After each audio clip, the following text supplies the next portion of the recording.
Thais, after they invented bronze, they also invented the lateen sail and the broad-ribbed ship, and they started sailing all over the Pacific and across the Indian Ocean, and eventually they brought the Bronze Age to the Middle East.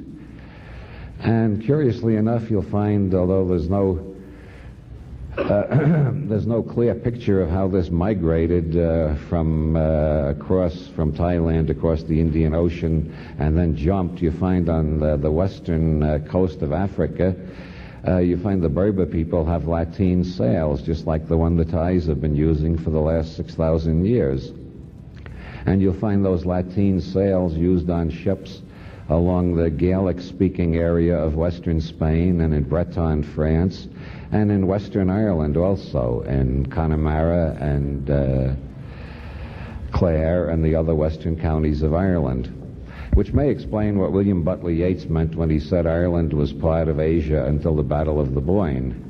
Then again, sometimes it's impossible to explain what Yeats meant by anything. But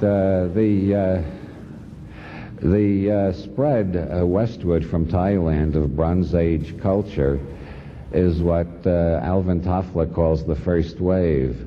A Bronze Age culture was based on large-scale agricultural civilization, usually with a god king at the top.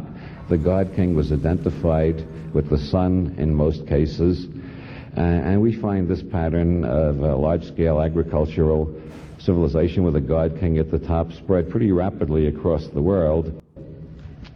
From the time the Thais discovered bronze up until about the 18th century, it was still spreading into other areas of the world. Then came the Industrial Revolution, which is what Toffler calls the second wave. But before I get to that, considering the spread of the first wave, Bronze Age civilization, large-scale agriculture across the world, by 1 AD, the center of this whole process was Rome.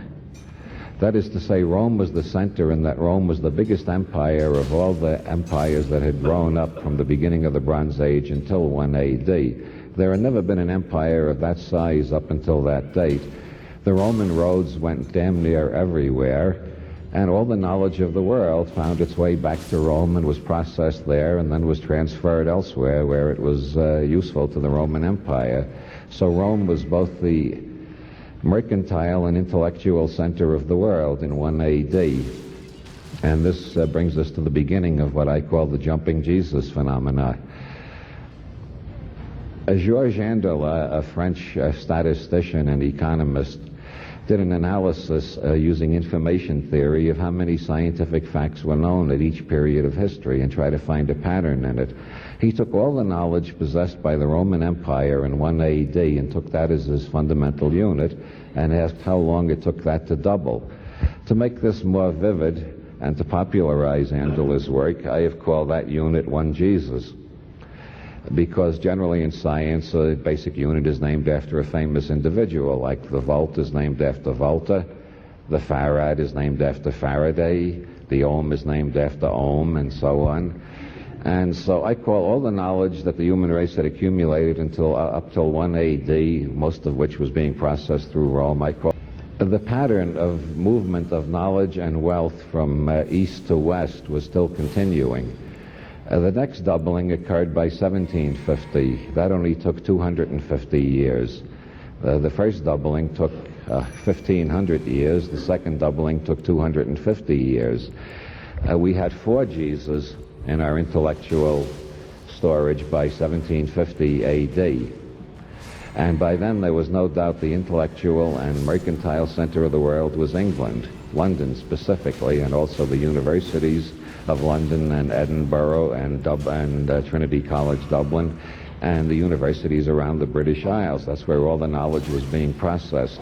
Everything eventually arrived there wherever it was being discovered. Most of the discoveries were being made there. The steam engine came out of the British Isles. Most of the new elements discovered between 1500 and 1750 were discovered in the British Isles, with a small smattering discovered in Finland and France and so on. There was hardly any chemical elements were discovered in southern Europe after 1500 due to the activities of the Holy Inquisition, I believe. By 1750, the center of knowledge and power had moved to London, And England was a much bigger empire than Rome ever was. England was the first empire in history of which it could literally be said, as it was said, that on this empire the sun never sets. And knowledge having doubled in 250 years, where previously it had taken 1,500 years for knowledge to double, after 1750 there came a great upsurge of interest in the doubling of knowledge, the accumulation of knowledge, and the possibility of change. Up until 1750, hardly anybody had thought of change at all, except Heraclitus, who said everything flows and you can't step in the same river twice. Was happening.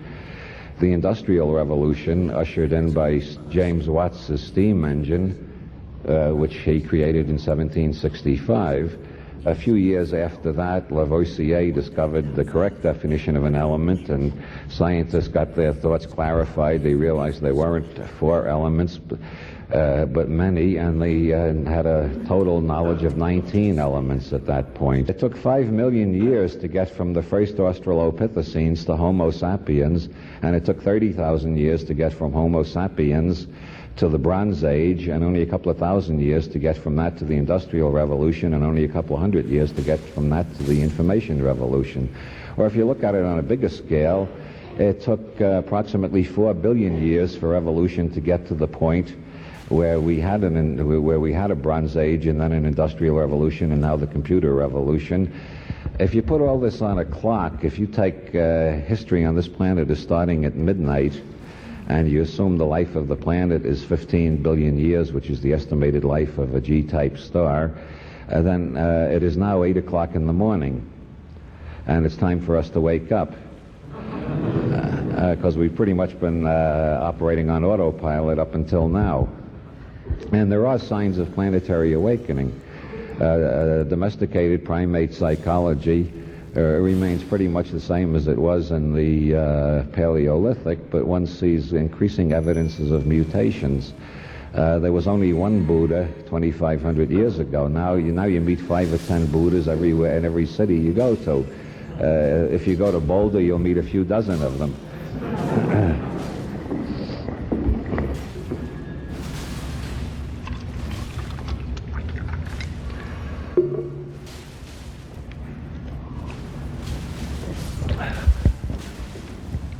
While civilization has been moving gradually westward and knowledge has been doubling, there have always been conflicts between the more westernmost part that's rising and the more easterly part, which has reached its peak and is ready to decline. This is the usual pattern of the great wars throughout history. They have been between a rising western power and a declining eastern power. And as a matter of fact, you find this on a mini scale too if you look within American history. The big struggle at the end of the 19th century that involved the western states versus the eastern states was about free coinage of silver.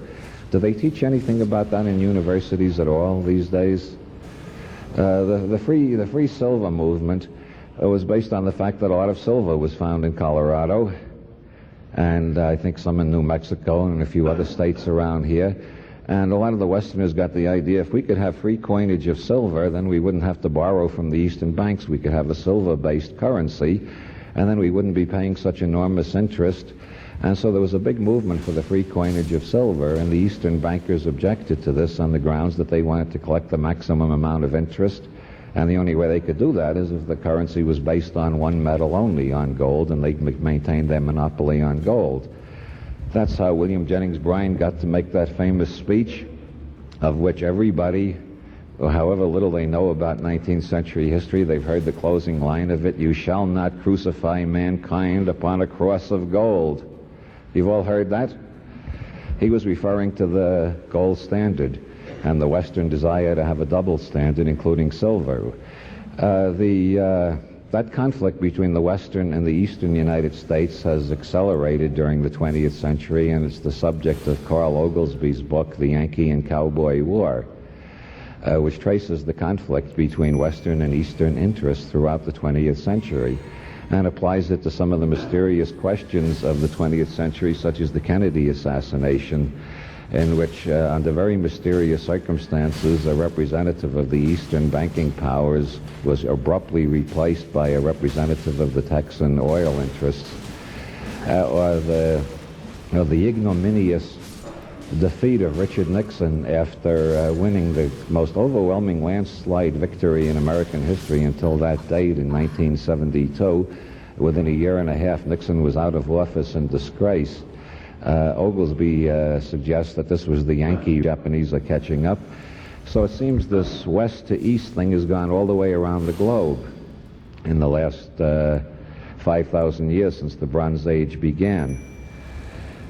It's not only gone all around the globe, it has more and more feedback incorporated into it.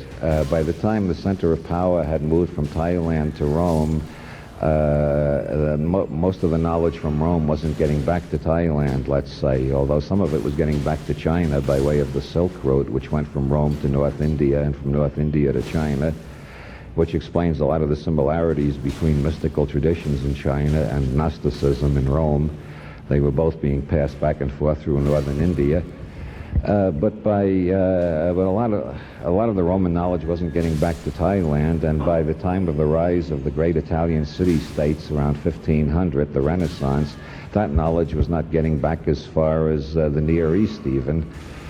But as this process is accelerated, the more knowledge that's accumulated in one place, the faster it gets around the whole world. Like TV, when I started high school, there were no TV sets outside of laboratories. By the time I graduated from high school, you couldn't look over any American city without seeing a sea of TV aerials. A whole revolution had occurred in just 4 years. Something similar has been happening with computers in this decade. They've spread across the whole country with tremendous rapidity. But meanwhile, knowledge, wherever it's discovered, is traveling over the whole world faster and faster.